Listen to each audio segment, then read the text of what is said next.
Very good morning students. இன்னைக்கு நம்ம சிவிக்ஸில் last topic emergency ப்ரொவிஷன்ற ஒரு டாபிக் பார்க்க போகிறோம். அதாவது எமர்ஜென்சினா என்னன்னா அவசர காலம். அவசர கால நிலை வந்து இந்தியாவுக்கு வரும்போது இந்தியாவை எப்படி பாதுகாக்கிறது, எந்த ஆர்டிக்கிள் யூட்டிலைஸ் பண்ணுவாங்க, எப்பெல்லாம் வந்து அவசர கால நிலை வந்து இந்தியாவுக்கு வரும் அப்படின்றது தான் இந்த எமர்ஜென்சி ப்ரொவிஷன்ற லாஸ்ட் டாப்பிக்கில் ஆக்சுவலி நமக்கு கொடுத்துருக்காங்க. ஓகே, இந்த எமர்ஜென்சி ப்ரொவிஷன் வரும்போது நம்ம இந்தியன் கவர்மெண்ட் வந்து எக்ஸ்ட்ரானரியான பவர் யூட்டிலைஸ் பண்ணி இந்த சுச்சுவேஷன் வந்து ஃபேஸ் பண்ண முடியும். அந்த எக்ஸ்ட்ரானரியான பவர் வந்து அந்த 3 எமர்ஜென்சின்ற கேட்டகரியில் கிளாஸிஃபை பண்ணுறாங்க. வாட் ஆர் த 3 எமர்ஜென்சி அப்படின்னா, one national emergency, second one is state emergency, third one is financial emergency. மொத்தம் 3 எமர்ஜென்சி இருக்கு. National emergency, state emergency and then financial emergency. Now first we discuss about the national emergency. National emergency na என்ன, இந்தியாவுக்கே ஒரு அவசரமான ஒரு நிலை அப்படின்ற ஒரு இதுதான் நேஷனல் எமர்ஜென்சி. சரி, அப்படின்னா இதை யார் டிக்ளேர் பண்ணுவாங்க, இது யார் சொல்லுவா அப்படின்னா பிரசிடென்ட் தான் வந்து இதை டிக்ளேர் பண்ணுவார். ஓகேவா, இந்தியாவுக்கு அவசரம் அப்படின்றது பிரசிடென்ட் டிக்ளேர் பண்ணுவார். இந்தியன் கான்ஸ்டிடியூஷன் ஆர்டிகல், எந்த ஆர்டிகல்ல வந்து president can declare the national எமர்ஜென்சின்னு இருக்குன்னா ஆர்டிகல் 352. அண்டர் த ஆர்டிகல் 352 படி பிரசிடென்ட் வந்து நேஷனல் எமர்ஜென்சியை என்ன பண்ண முடியும் அப்படின்னா டிக்ளேர் பண்ண முடியும். சரி, என்ன ரீசனுக்காண்டி அவர் வந்து நேஷனல் எமர்ஜென்சின்ற ஒரு இந்தியாவுக்கு ஒரு அவசரம் அப்படின்ட்டு எதனால டிக்ளேர் பண்றாரு அப்படின்னா, டியூ டு த வார். ஓகேவா, பக்கத்து கண்ட்ரி நம்ம கண்ட்ரி மேல வார்க்கு வந்து நம்மளுக்கு ஒரு அசாதாரண சூழ்நிலை ஏற்படுமானால், இங்க உள்ள கண்ட்ரியில் உள்ள பீப்புள்ஸ்க்கு வந்து ஒரு சேஃப் இல்லாத ஒரு சூழ்நிலை ஏற்பட்டுருமோ அப்படின்னு நினைக்கும் போது, அதான் வார் வரும்பொழுது பக்கத்து கண்ட்ரி, அல்லது வார் ஆர் எக்ஸ்டர்னல் அக்ரஷன் சொல்லுவாங்க. வார் ஆர் எக்ஸ்டர்னல் அக்ரஷன் சொல்லுவாங்க. எக்ஸ்டர்னல் அக்ரஷன் அதாவது வெளிநாட்டு படையெடுப்புன்னு சொல்றாங்க, அல்லது வெளிநாட்டு சண்டையும் போது அப்படின்னு சொல்றது. மூணாவது ரீசன் வந்து ஆர்ம்டு ரெபல்லியன் அப்படின்னு சொல்றாங்க. ஆர்ம்டு ரெபல்லியன்னா உள்நாட்டிலேயே கலவரம் ஏற்படும் போது, உள்நாட்டுக்குள்ள ஆர்மி ரெபல்லியன் பிரச்சனை ஏற்படும் போது, உள்நாட்டுக்குள்ள தீர்க்க முடியாத ஒரு மிகப்பெரிய கலவரம் நம்ம இந்தியாவுக்குள்ள ஏற்படும் பொழுது, இந்த 3 ரீசன் இருப்ப அவர் என்ன பண்ணுவார் அப்படின்னா, பிரசிடென்ட் வந்து ஆர்டிகல் 352 யூட்டிலைஸ் பண்ணி நேஷனல் எமர்ஜென்சின்றதை டிக்ளேர் பண்றாரு. ஓகேவா, சரி, இந்த நேஷனல் எமர்ஜென்சி டிக்ளேர் பண்ணும்போது நம்ம இந்தியாவில் வந்து பாத்தீங்கன்னா பிரைம் மினிஸ்டர், சீஃப் மினிஸ்டர்ஸ், அதே மாதிரி எம்எல்ஏக்கள், அந்த மாதிரியான தகுதிகள்லாம் என்ன ஆயிடும் அப்படின்னா இழந்துரும். அந்த இதெல்லாம் டிஸ்குவாலிஃபை ஆயிரும். அப்போ வந்து under full and full control யாருடைய கண்ட்ரோல் நம்ம இருப்போம் அப்படின்னு பாத்தீங்கன்னா, நேஷனல் எமர்ஜென்சி டிக்ளேர் பண்ண பிரசிடென்ட் ரூல் அப்படின்னு சொல்லுவாங்க. பிரசிடென்ட் ரூல் தான் அப்படின்னு இதை சொல்லுவாங்க.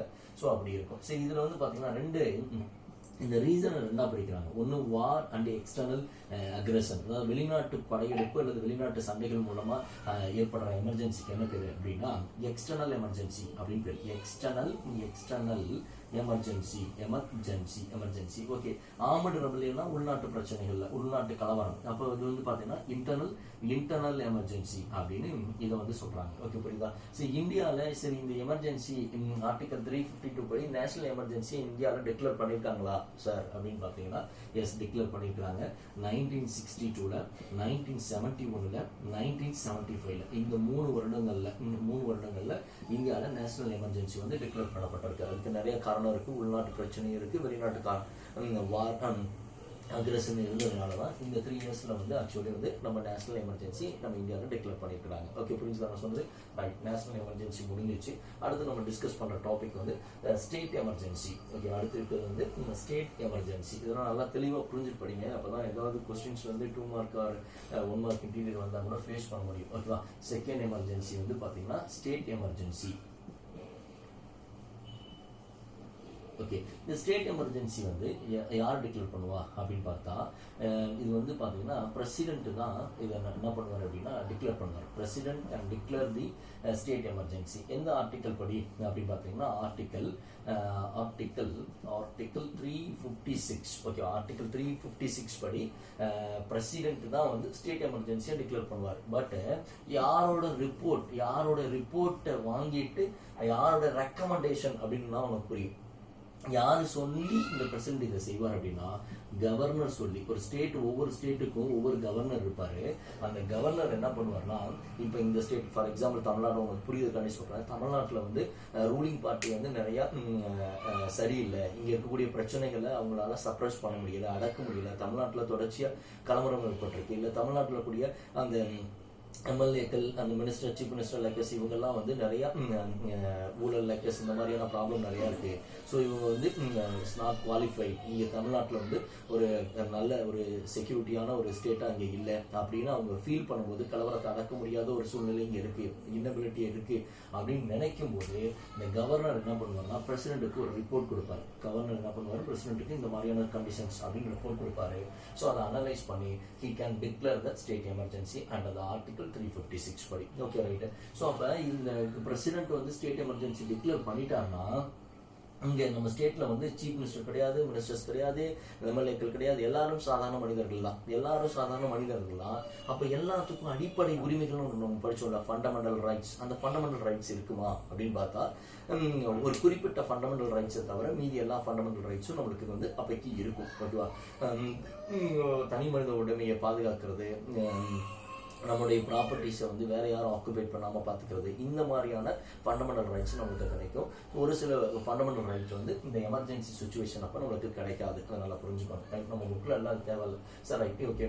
இப்போ இந்த எமர்ஜென்சி வந்து நம்ம இந்தியாவில் எந்த ஸ்டேட்டில் அப்ளிகபிள் பண்ணியிருக்காங்க, எந்த ஸ்டேட்டில் வந்து டிக்ளேர் பண்ணியிருக்காங்க அப்படின்னா, நம்ம புக்கு படி வந்து 1951 பஞ்சாப்ல வந்து இதை வந்து என்ன பண்ணியிருக்காங்க அப்படின்னா டிக்ளேர் பண்ணியிருக்காங்க. பஞ்சாப்ல வந்து டிக்ளேர் பண்ணியிருக்காங்க அப்படின்னு சொல்றாங்க. பட் இப்போ லேட்டஸ்டா கூட ஜம்மு அண்ட் காஷ்மீர்ல கூட இதை வந்து டிக்ளேர் பண்ணியிருந்தாங்க. ரைட்டா?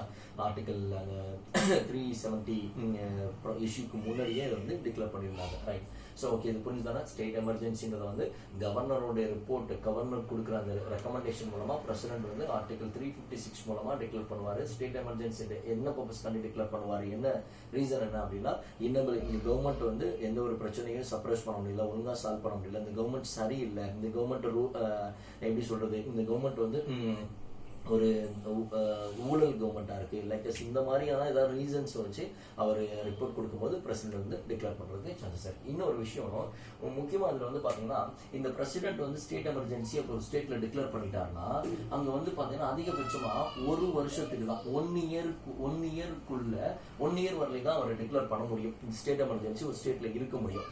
இப்ப இந்த எலெக்ஷன் கமிஷன் இருக்குல்ல, ஏன்னா இந்த 1 இயர்ல அவர் டிக்ளேர் பண்ணிட்டாவே சீஃப் மினிஸ்டர் எல்லாமே எம்எல்ஏக்கள் எல்லாமே போயிடுது. அப்ப என்ன பண்ணுவோம், இந்த எலெக்ஷன் கமிஷன் இருக்கு இல்லையா, இந்த எலெக்ஷன் கமிஷன் என்ன பண்ணுவோம், இந்த ஸ்டேட்ஸ்குள்ள போயிட்டு இங்க எலெக்ஷன் நடத்துறதுக்கான சூழ்நிலை சமமா இருக்கு, சரியா இருக்கு, okay, good condition to conduct the election அப்படின்னு அவங்க சொன்னாங்கன்னா, இவங்க என்ன பண்ணுவாங்க, ஸ்டேட் எமர்ஜென்சி வந்து ரிலீஸ் பண்ணிட்டு எலெக்ஷன் கண்டக்ட் பண்ணி திரும்ப வந்து சீஃப் மினிஸ்டர் எம்எல்ஏக்கள் லைக்கஸ் இவங்க எல்லாத்தையும் வந்து அவங்க என்ன பண்ண முடியும் அப்படின்னா எலெக்ட் பண்ணி திரும்ப நார்மலான ஸ்டேட்டா மாற முடியும். இல்ல இவங்க எலெக்ஷன் கமிஷன் போய் பார்த்துட்டு இல்ல இங்க வந்து பாத்தீங்கன்னா இன்னும் வந்து கண்டிஷன்ஸ் வந்து நார்மலா வரல, இங்க எலெக்ஷனை கண்டக்ட் பண்ண முடியல அப்படின்னா, ஸோ இந்த 1 இயர்ன்றத அவங்க 3 இயர்ஸ் வரலையும் எக்ஸ்டெண்ட் பண்ண முடியும். மேக்சிமம் 3 வருஷம் மட்டும்தான், 3 வருஷம் வரலையும் தான் ஸ்டேட் எமர்ஜென்சி அவங்களால எக்ஸ்டெண்ட் பண்ணிக்கிட்டே இருக்க முடியும்.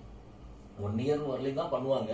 ஆனா அந்த 1 இயருக்குள்ள அவங்க என்ன பண்ணணும் அப்படின்னா, எலெக்ஷன் கமிஷனோ அல்லது இந்த இந்த அப்போ வந்து இந்தியாவில் 352 நேஷனல் எமர்ஜென்சியோ டிக்ளேர் ஆயிருந்துச்சுன்னா அப்ப திரும்ப ஒரு 3 வருஷம் வரலையும் அது தொடர்றதுக்கு சான்சஸ் இருக்கு. இல்ல எலெக்ஷன் கமிஷன் வந்து இல்லைங்க, எலெக்ஷன் கண்டக்ட் பண்ணி நாங்க எம்எல்ஏக்கள் மினிஸ்டர் சீஃப் மினிஸ்டர் எலெக்ட் பண்ற அளவுக்கு இங்க ஓகே, கண்டிஷன்ஸ் ஓகே அப்படின்னு அவங்க ஃபீல் பண்ணிட்டாங்கன்னா, ரிப்போர்ட்ஸ் கொடுத்தாங்கன்னா, பிரசிடென்ட் வந்து ஸ்டேட் எமர்ஜென்சி வந்து என்ன பண்ணிடுவாரு, கேன்சல் பண்ணிடுவார். ஓகே ஃப்ரெண்ட்ஸ், நான் சொன்னது. ஸோ இந்தியாவில் வந்து 1951 பஞ்சாப்ல வந்து ஸ்டேட் எமர்ஜென்சி வந்து டிக்ளேர் பண்ணிக்கிறாங்க. Right, okay.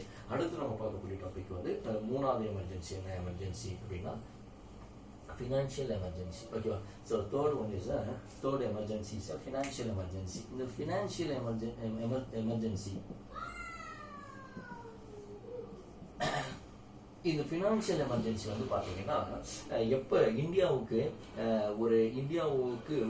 வந்து ஒரு எப்படி சொல்றதுன்னா, ஒரு கடன்ல இருக்கும்போது இந்தியாவுடைய ஒரு credit of one of the part of India credit, ஓகேவா, இந்தியாஸோட கிரெடிட் நல்லா புரிஞ்சுக்கோங்க.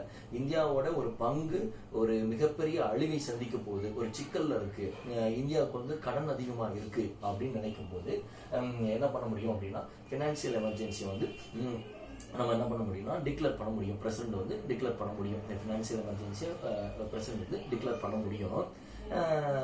இந்த ஃபினான்ஷியல் எமர்ஜென்சி வந்து இதுவரையிலையும் நம்ம இந்தியாவில் வந்து டிக்ளேர் பண்ணது கிடையாது. இன்னொரு விஷயம், இப்போ இந்தியா வந்து கடனில் இருக்கு, இந்தியாவுடைய பங்குகள் வந்து மிகப்பெரிய ஒரு அழிவை சந்திக்க போது, இந்தியாவுக்கு காசு இல்லாமல் போக போகுது அப்படின்னு நினைக்கும் போது president can declare the financial emergency இந்த article 360. Okay, under the article 360 president தான் டிக்ளேர் பண்றாரு. ஆனா இங்க என்ன விஷயம்னா, இப்படி ஒரு சுச்சுவேஷன் இருக்கும்போது இந்த பிரசிடென்ட் ஒரு சிக்னேச்சர் பண்ணி ஒரே ஒரு சைன்ல ஒரே ஒரு ஆர்டர்ல அவரால் என்ன பண்ண முடியும் அப்படின்னா, இந்தியாவில் இருக்கக்கூடிய ஆல் கவர்மெண்ட் எம்ப்ளாயிஸ், ஓகேவா, அந்த ஸ்கேல்லாம் சொல்லுவாங்க, ஃபர்ஸ்ட் கேட்டகரி, செகண்ட் கேட்டகரி, அந்த மாதிரி சிறு சம்பளம் வாங்கக்கூடிய அரசு அலுவலர்கள் வந்து பெரிய சம்பளம் வாங்கக்கூடிய கவர்மெண்ட் எம்ப்ளாயிஸ் எல்லாத்தோடைய சம்பளங்களையும் இவருக்கு குறைப்பதற்கான ரைட்ஸ் வந்து இந்த பிரசிடென்ட்டுக்கு இருக்கு. நம்ம பிரசிடென்ட்டுக்கு புரியுதா? எப்ப ஃபினான்ஷியல் எமர்ஜென்சி இந்தியாவில் ஏற்படும் பொழுது அவர் என்ன பண்ணாருன்னா, என்ன பண்ண முடியும் அப்படின்னா, ஒரு சைன் மூலமா, ஒரு ஆர்டர் மூலமா இந்தியாவில் இருக்கக்கூடிய எல்லா கவர்மெண்ட் எம்ப்ளாயிஸோட சேலரியை அவரால் குறைக்க முடியும். எவ்வளவு வேணாலும் குறைக்கலாம். ஓகேவா? அது இன்க்ளூடிங் யாரு, ஹைகோர்ட் அண்ட் சுப்ரீம் கோர்ட் ஜட்ஜோட சேலரியை முதற்கொண்டு அவரால் குறைக்க முடியும். பட் இந்தியாவில் இதுவரையிலும் ஃபினான்ஷியல் எமர்ஜென்சின்றது வந்தது கிடையாது. ஓகே, புரிஞ்சுதா? ரைட், நெக்ஸ்ட் இந்த டாபிக் முடிஞ்சிருச்சு, எமர்ஜென்சி. அடுத்து வந்து இந்த அமெண்ட்மெண்ட் அப்படின்னு ஒரு வார்த்தை யூட்டிலைஸ் பண்ணிக்கிட்டே இருந்தோம். 42th amendment, 44th amendment. அமெண்ட்மெண்ட்னா என்ன அப்படின்னா, அமெண்ட்மெண்ட் மீன்ஸ் என்ன, change or improvement. Okay, change or improvement, change or improvement or modify. Okay, modify. அதாவது இந்தியன் கான்ஸ்டியூஷன்ல அம்பேத்கர் டிராஃப்ட் பண்ணி கொடுத்த அந்த இந்தியன் கான்ஸ்டியூஷன்ல ஆர்டிக்கலை நம்ம அந்த ஆர்டிக்கல்ல ஏதாவது ஒரு விஷயத்த சேஞ்ச் பண்றோமோ, இல்ல ஏதோ அந்த ஆர்டிக்கல்ல ஏதோ ஒன்று இம்ப்ரூவ் பண்றதோ அல்லது மாடிஃபை பண்றோமோ, தட் இஸ் கால்ட், அதுக்கு பேர் தான் என்ன பேரு அப்படின்னா அமெண்ட்மெண்ட் அப்படின்னு நம்ம சொல்லலாம். அதுக்கு பேர் தான் என்ன பேரு அப்படின்னா அமெண்ட்மெண்ட். ஓகேவா? அமெண்ட்மெண்ட் அப்படின்னு பேர். அமெண்ட்மெண்ட்னா என்ன அப்படின்னா, change or improvement or modify the Indian constitution. ஓகேவா? சரி, இந்த அமெண்ட்மெண்ட்டை வந்து யாரு மாற்ற முடியும், பண்ண முடியும்? அதாவது நம்ம இந்தியன் கான்ஸ்டியூஷன்ல இருக்கக்கூடிய ஒரு சட்டத்தை யாரு சேஞ்ச் பண்ண முடியும், யாரு மாடிஃபை பண்ண முடியும், யாரு இம்ப்ரூவ்மெண்ட் பண்ண முடியும்னா, parliament only has right to change the amendment. Okay, so பார்லிமெண்ட்டுக்கு மட்டும்தான் அமெண்ட்மெண்ட்டை உருவாக்குறதுக்கு, அது கான்ஸ்டியூஷன்ல ஒரு சேஞ்சஸ் உருவாக்குறதுக்கு ரைட்ஸ் இருக்கு. பார்லிமெண்ட்னா பார்லிமெண்ட்ல கூட போத்ஸ் சபா, அதாவது லோக்சபா அண்ட் ராஜ்யசபா, ரெண்டு சபாவுக்குமே இதுக்கு வந்து ரைட்ஸ் இருக்கு. ரெண்டு இப்போ எப்படின்னா, இப்போ ஒரு பில் பாஸ் பண்றாங்க, ஒரு ஆர்டிகல் 370 இருந்தது இல்லையா, அந்த ஆர்டிகல் 370 வந்து இப்போ ஏதோ அந்த சிறப்பு அந்தஸ்தெல்லாம் கேன்சல் பண்ணிட்டு ஜம்மு அண்ட் காஷ்மீருக்கு இப்போ அதை வந்து யூனியன் டெரிட்டரிஸா ரெண்டா பிரிக்கிறாங்க, ஒன்று இல்லை ஸ்டேட்டா பிரிக்கிறாங்க, இல்லை ஒரு என்ன சொல்றது, ஒரு ஸ்டேட்டை வந்து ரெண்டா பிரேக் பண்றாங்க. என்ன பிரேக் பண்றாங்க? ஆந்திர பிரதேஷ் வந்து ஆந்திரா அண்ட் தெலுங்கானா ரெண்டா பிரேக் பண்றாங்க. ஸோ ஒரு பவுண்டரி, ஒரு ஸ்டேட்டோட பவுண்டரியை ஆல்டர் பண்றாங்க. இந்த மாதிரியான எல்லா அமெண்ட்மெண்ட்டும் இந்த மாதிரியான ஒரு சட்டத்தை கொண்டு வர்றாங்கன்னா, ஒரு மாற்ற போறாங்கன்னா, ஆல்ரெடி இந்தியன் கான்ஸ்டியூஷன்ல இருந்த ஒரு விஷயத்தை இவங்க மாத்துறாங்க. ஏன்னா இந்தியன் கான்ஸ்டியூஷன்ல ஆந்திர பிரதேஷ் எல்லை இதுல இருந்து இது வரலையும் தான் பவுண்டரி டிரா பண்ணிருப்பாங்க. இப்ப ரெண்டா பிரிக்கிறாங்க, ஆந்திரா தெலுங்கானா பிரிக்கிறாங்க. ஜம்மு அண்ட் காஷ்மீருக்கு சிறப்பு அந்தஸ்து ஆர்டிகல் 317 இருந்தது. இப்ப அதுல ஒரு சேஞ்சஸ் பண்றாங்க அப்படின்னா, ஃபர்ஸ்ட் அவங்க பார்லிமெண்ட்ல இருக்கக்கூடிய லோக்சபா அண்ட் ராஜ்யசபா, ஓகேவா, லோக்சபா அண்ட் லோக்சபால அதை வந்து என்ன பண்ணணும் அப்படின்னா, அந்த ரிப்போர்ட் அவங்க சப்மிட் பண்ணணும். அப்ப லோக்சபால இருக்கக்கூடிய மெம்பர்ஸ் இருப்பாங்க இல்லையா, அந்த மெம்பர்ஸ்ல எல்லாரும் ஓட் போடணும். இருக்கிற மெம்பர்ஸ்ல 2/3, ஓகேவா, 3/2 பங்கு வந்து நம்மளுக்கு என்ன கிடைக்கணும் அப்படின்னா, 2/3 வந்து நம்மளுக்கு வந்து அங்க வந்து ஓட் பண்ணிருக்கணும். ஓகே, அக்செப்டட் அப்படின்னு ஓட் பண்ணிருக்கணும். அதே மாதிரி ராஜ்யசபாலையும் அதுல வந்து 2/3 வந்து பார்த்தோன்னா என்னன்னா 3/2 மடங்கு வந்து அக்செப்ட் பண்ணிருக்கணும். இவங்க ரெண்டு பேரும் இந்த பில்ல அந்த அமெண்ட்மெண்ட் அக்செப்ட் பண்ணிட்டாங்கன்னா ஃபர்தரா இவங்க எங்கே அனுப்புவாங்க அப்படின்னா, பிரசிடென்ட்டுக்கு அனுப்புவாங்க. இந்த பிரசிடென்ட் அதுக்கப்புறம் அதை பார்த்துட்டு அதை வந்து சிக்னேச்சர் பண்ணிட்டாரு அப்படின்னா அமெண்ட்மெண்ட் வந்து ரெடி ஆயிடும். ஓகே, சட்ட திருத்தம் ரெடி ஆயிடும். அது கான்ஸ்டியூஷன்ல மாத்தி எழுதி பிரிண்ட் பண்ணிடுவாங்க. ஓகே, புரிஞ்சா நான் சொன்னது? ரைட், இதுதான் விஷயம். சரி, ரீகால் பண்றேன். அமெண்ட்மெண்ட்னா என்ன? Change, improvement or modify. சரி, இந்த சேஞ்ச், இம்ப்ரூவ்மெண்ட், மாடிஃபை பண்றதுக்கு யாருக்கு ரைட்ஸ் இருக்கு? பார்லிமெண்ட்னா என்ன? லோக்சபா, ராஜ்யசபா. சரி, இவங்க ஒரு சேஞ்ச், இம்ப்ரூவ்மெண்ட்டை இந்த ரெண்டு சபால ஏதாவது ஒண்ணுல மட்டும் பண்ணா போதுமா அப்படின்னு பார்த்தா இல்ல, ரெண்டுலயுமே அவங்க அந்த ரிப்போர்ட்ஸை கொடுக்கணும். அதுல இருக்கிறவங்கள பிரசன்ட் ஆனவங்கள 3/2 பங்கு மக்கள் வந்து ஓட்டு பண்ணணும், எம்பிக்கள் ஓட்டு பண்ணணும். அதே மாதிரி ராஜ்யசபால 2 பார்ட்ஸ் வந்து ஓட்டு இருக்கணும். ஸோ அதுக்கப்புறம் அவங்க பிரசிடென்ட்டுக்கு அனுப்பி வைப்பாங்க. பிரசிடென்ட்டுக்கு வந்து பிரசிடென்ட் வந்து அப்ரூவல் பண்ணி சிக்னேச்சர் பண்ணாருன்னா அந்த நியூ அமெண்ட்மெண்ட், அந்த சட்ட திருத்தமானது கான்ஸ்டிடியூஷன்ல பிரிண்ட் ஆயிடும். ஓகேவா, ரைட்டா? சரி, இப்போ இது வந்து என்ன பண்ணுவாங்கன்னா, இந்த parliament has to right to the change the amendment, change the constitution சொன்னல, விச் ஆர்டிகல் 368 மறந்துடக்கூடாது. ஓகேவா, பார்லிமெண்ட்டுக்கு எந்த ஆர்டிகல் படி இந்த ரைட்ஸ் இருக்குன்னா ஆர்டிகல் 368 படினா இந்த ரைட்ஸ் வந்து அவங்களுக்கு இருக்கு. ஓகேவா, சரி, எப்படி என்ன, what are the ways to amendment, எந்த மாதிரியான வேஸ்ல வந்து அமெண்ட் பண்ணுவாங்க அப்படின்னா, அங்க சிம்பிளா பார்லிமெண்ட்ல இருக்கக்கூடிய அந்த மெஜாரிட்டி, சிம்பிள் மெஜாரிட்டின்னு சொல்லுவாங்கல்ல, இவ்வளவு பேருக்கு இவ்வளவு பேர், ஓகே சிம்பிள், இது கொஞ்சம் ஒரு 10 பேருக்கு உள்ளது கிடைச்சிருச்சு, லைக் ஓகே அப்படின்ற மாதிரி ஒரு சிம்பிள் மெஜாரிட்டி இருந்தா கூட ஒரு சின்ன அமெண்ட்மெண்ட்டை பண்ண முடியும். அதே மாதிரி வந்து பார்த்தீங்கன்னா ஒரு ஸ்பெஷல் மெஜாரிட்டின்னு சொல்லுவாங்க, ஒரு நிறைய மெஜாரிட்டி கிடைக்கணும். இப்போ ஒரு ஸ்டேட்டுக்கு ஒரு விஷயத்தை கொண்டு வர போறோம், இந்தியாவுக்கு ஒரு விஷயத்தை கொண்டு வர போறோம் அப்படின்னா, அப்போ வந்து இப்போ 10 பேர் அங்கே இருக்கிற பிரசன்ட் ஆயிருக்கவங்கள 10 பேர் வந்து வேணான்றாங்க, 10 பேர் வந்து 11 பேர் வந்து என்ன பண்றாங்க அப்படின்னா ஓகேன்னு சொல்றாங்க. அப்போ இது வந்து சிம்பிள் மெஜாரிட்டி, புரியுதா நான் சொல்றது? ஏன்னா மெஜாரிட்டி ஒன்று தான் கூட இருக்கு. அப்போ இந்த சிம்பிள் மெஜாரிட்டி இருந்தா கூட நம்ம வந்து அதை அமெண்ட்மெண்ட் பண்ண முடியும், ஃபர்ஸ்ட் கண்டிஷன். செகண்ட்ல வந்து 10 பேர் வேணான்றாங்க, ஆனா அங்க வந்து பாத்தீங்கன்னா 51 பேர் வந்து ஓகேன்னு சொல்றாங்க. அப்ப இது வந்து என்னன்னா ஸ்பெஷல் மெஜாரிட்டி கிடைச்சிருக்கு நமக்கு அந்த விஷயத்துக்கு அப்படின்னு அர்த்தம். தேர்ட் வந்து என்னன்னா, இந்த ஸ்பெஷல் மெஜாரிட்டியோட 10 பேர் வேணான்றாங்க, 51 பேர் ஓகேன்றாங்க.